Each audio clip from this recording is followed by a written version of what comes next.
নমস্কাৰ স্বাগতম জনাইছোঁ আমাৰ চেনেলৰ অন্য এটি ভিডিঅ'ৰ মাজলৈ পুনৰবাৰ আপোনালোকক আজিৰ ভিডিঅ'টোত আমি মেট্ৰ' ৰেল ৰিক্ৰুটমেণ্ট 2026 মেট্ৰ'ৰ ফালৰ পৰা বৰ্তমান যিমানখিনি পদৰ বাবে এপ্লাই হৈছে সেই পদখিনিৰ ওপৰত আলোচনা কৰিম মই আগতে যিমানবোৰ প্ৰাইভেট জব বা চৰকাৰী জবৰ ভিডিঅ' আপলোড কৰিছোঁ আপডেটৰ সেইখিনিত আপোনালোকৰ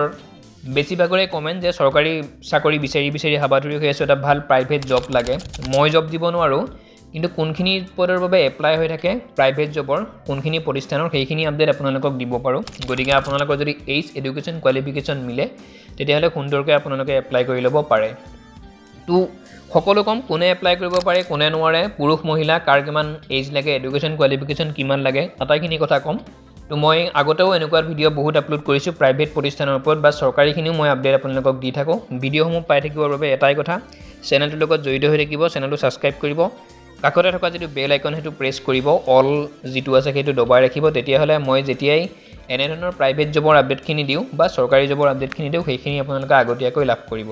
আৰু ইমান মৰম দিছে কম দিনৰ ভিডিঅ'তে আপোনালোক সকলোকে বহুত ধন্যবাদ এটা লাইক কৰিব ভিডিঅ'টো যদিহে ভাল লাগে কমেণ্টত কোনখন ডিষ্ট্ৰিক্টৰ পৰা ভিডিঅ' চাই আছে এইজ এডুকেশ্যন কিমান সেইখিনি বস্তু জনাবলৈ নাপাহৰিব আমি সেইখিনি বস্তু চাই কিনে এনেধৰণৰ ভিডিঅ'সমূহ বনাবলৈ সাজু হওঁ তো আজিৰ ভিডিঅ'টো পলম নকৰি আৰম্ভ কৰিছোঁ মেইন যিখিনি কথা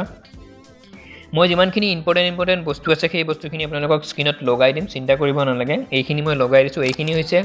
আপোনালোকে মেট্ৰ' ৰেলৰ যিটো ৰিক্ৰুটমেণ্ট প্ৰচেছ বৰ্তমান চলিছে তাত যেতিয়া এপ্লাই কৰিব এপ্লাই কৰাৰ পিছতে ডকুমেণ্ট ভেৰিফিকেশ্যন হ'ব ক্ষমা কৰিব ইণ্টাৰভিউ হ'ব ফাৰ্ষ্ট টাইম চিলেকশ্যন প্ৰচেছত ইণ্টাৰভিউৰ পিছত ডিভি হ'ব ডকুমেণ্ট ভেৰিফিকেশ্যন তাৰপিছত এটা সৰুকৈ মেডিকেল টেষ্ট হ'ব তাত যদি আটাইখিনিতে আপোনালোকে কোৱালিফাইড হয় তেতিয়াহ'লে আপোনালোকৰ সেইটো জবটো লাগি যাব ঠিক আছে 15-16 হাজাৰ টকা প্ৰথমৰ পৰাই দৰমহা গ্ৰেড 3 গ্ৰেড 4 সকলোৱে এপ্লাই কৰিব পাৰে 10 পাছ কৰিলে আপুনি এপ্লাই কৰিব পাৰিব ইম্পৰ্টেণ্টখিনি মই লগাই দিছোঁ এইখিনি বস্তু এইকাৰণে লগাই দিছোঁ এইখিনি আপোনালোকৰ যেতিয়া ইণ্টাৰভিউটো হ'ব মৌখিক পৰীক্ষাটো হ'ব তেতিয়া আপোনালোকক সুধিব প্ৰতিষ্ঠা কিমান বা ক'ত কি আটাইখিনি বস্তু মই দিয়ে দিছোঁ আপোনালোকে চাই ল'ব ঠিক আছে মই ইম্পৰ্টেণ্টখিনি স্ক্ৰীনত দি দিম চিন্তা কৰিব নালাগে এপ্লিকেশ্যন ষ্টাৰ্ট হৈছে 5/8/2024 চলিত মাহৰ 5 তাৰিখৰ পৰা ইয়াৰ এপ্লাইটো ষ্টাৰ্ট হৈছে এপ্লিকেশ্যন ক্ল'জিং হ'ব 4/9/2026 আপোনাৰ ইয়াৰ পিছৰ মাহৰ 4 তাৰিখে ইয়াৰ এপ্লাইটো ক্ল'জ হৈ যাব অৰ্থাৎ বন্ধ হৈ যাব যদিহে আপোনালোকে ইচ্ছুক সুন্দৰকৈ এপ্লাই কৰি ল'ব পাৰে হু কেন এপ্লাই কোনে কৰিব অল ইণ্ডিয়া মেল ফিমেল 8টাই বোৰে এপ্লাই কৰিব পাৰিব ভাৰতবৰ্ষৰ যিকোনো ষ্টেটৰ যিকোনো ডিষ্ট্ৰিক্টৰ পৰা যদি আপুনি বিলং কৰি আছে জীৱন নিৰ্বাহ কৰি আছে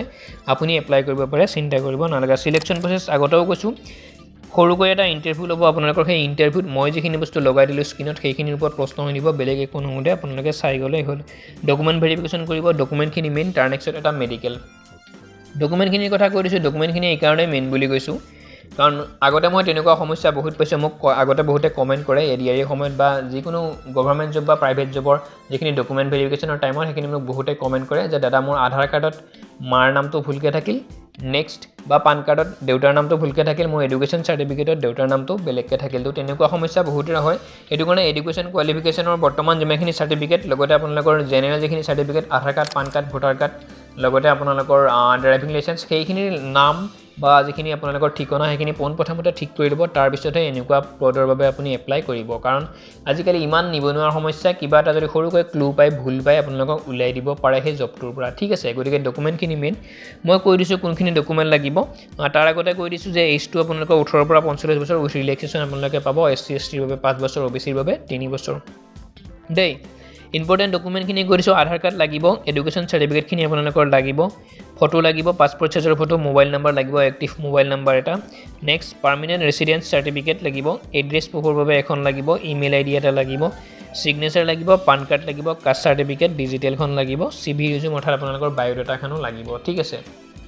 ইমানেই আছিল আকৌ এবাৰ মই ডকুমেণ্টখিনি কৰিছোঁ ডকুমেণ্টখিনি মেইন হয় আধাৰ কাৰ্ড লাগিব এডুকেশ্যনেল চাৰ্টিফিকেট মাৰ্কশ্বিটখিনি লাগিব আপোনালোকৰ এইজ প্ৰুফৰ বাবে এখন লাগিব চাৰ্টিফিকেট এইজ প্ৰুফৰ বাবে আপোনালোকৰ মেট্ৰিকৰ যিখন এডমিট কাৰ্ড সেইখনেই ইনাফ বুলি মই ভাবোঁ নেক্সট ফটো লাগিব ছিগনেচাৰ লাগিব residence permanent residence certificate next email ID লাগিব ছিগনেচাৰ নেক্সটত লাগিব পান কাৰ্ড কাষ্ট চাৰ্টিফিকেট ডিজিটেলখন আৰু চিভি ৰিজিউম অৰ্থাৎ বায়'ডাটাখন ইমানখিনি ডকুমেণ্টত আপোনালোকে ক্লিয়াৰলি সকলোখিনি বস্তু যাতে আপোনালোকৰ একে থাকে সেইটো আপোনালোকে ঠিক কৰক নেক্সট এটা সৰুকৈ ইণ্টাৰভিউ পাতিব এপ্লাই পিছতে তাৰপিছত ডকুমেণ্ট ভেৰিফিকেশ্যন কৰিব আপোনালোকৰ তাৰপিছত এটা একদম সূক্ষ্মভাৱে মেডিকেল টেষ্ট কৰিব তাৰ নেক্সটত আপোনালোকৰ জব হয়তো লাগিব 15-16 হাজাৰ টকা মান্থলি আপোনালোকে পাব ধুনীয়া জব চিন্তা কৰিব নালাগে 8 ঘণ্টা বা 7 ঘণ্টা আপোনালোকৰ ডিউটি হ'ব নেক্সট তাৰ পৰা সেই চৰকাৰী চাকৰিৰ বাবে প্ৰিপাৰেশ্যন কৰে কিবা বেলেগৰ বাবে প্ৰিপাৰেশ্যন কৰে নেক্সট আপোনালোকে যিকোনো কাম কৰিব পাৰিব 8 ঘণ্টা বা 7 ঘণ্টা তাত ডিউটি কৰাৰ পিছত এতিয়া আছো মেইন টপিক সকলোৱে কমেন্ট কৰে যে এপ্লাই লিংকটো দিয়ক এপ্লাই লিংক দিব নোৱাৰো এপ্লাই কেনেকৈ কৰে কিন্তু মই সেইটো আপোনালোকক ক'ব পাৰো ঠিক আছে যিকোনো ব্ৰাউজাৰত আপোনালোকে ফোনতে কৰিব পাৰিব সাৰ্চ কৰিব গুগলত the job alert THEJOBALART small লেটাৰত সাৰ্চ কৰিব নেক্সট অনলাইন লিখিব ONLINE তাত ক্লিক কৰাৰ লগে লগে https://www.thejobalert.online বুলি আহিব তাত ক্লিক কৰাৰ লগে লগে এপ্লাই লিংক পাব এপ্লিকেশ্যন ফৰ্ম পাব এইখন আপোনালোকে ধুনীয়াকৈ চাই ফিল আপ কৰিব নেক্সট তাৰ পিছত আপলোড কৰিব বা যদি অফলাইন হয় আপোনালোকে দিব লাগিব ঠিক আছে তো ইমানেই আছিল ভিডিঅ'টো মই যিমানবোৰ চৰকাৰী চাকৰি বা প্ৰাইভেট চাকৰিৰ খবৰ আহি থাকে অসমৰ আটাইখিনি বস্তু আপোনালোকক দি থাকোঁ চিন্তা কৰিব নালাগে টাটা চেমি কণ্ট্ৰাক্টৰ কাম চলি আছে গুৱাহাটীত তাৰ নেক্সটত মৰিগাঁৱত সেইটোৰ আপডেট মই লৈ আছোঁ খবৰ যেতিয়াই মই আপোনালোকক পাওঁ দি দিম মোৰ লগৰ ল'ৰাই তাত কাম কৰি আছে চিন্তা কৰিব নালাগে সম্পূৰ্ণ ভিডিঅ'টো ইমানেই আছিল অকণমান শাৰীৰিক অসুস্থতাৰ বাবে মোৰ ভিডিঅ'সমূহ আপলোড কৰাত এদিন হয়তো দেৰি হৈ আছে তাৰ বাবে ক্ষমা কৰিব ইমানখিনি আগুৱাই নিয়াৰ বাবে আপোনালোকক পুনৰবাৰ ধন্যবাদ দিছোঁ লগতে আজিৰ ভিডিঅ'টিৰ সামৰণি মাৰিছোঁ ধন্যবাদ জয় আই অসম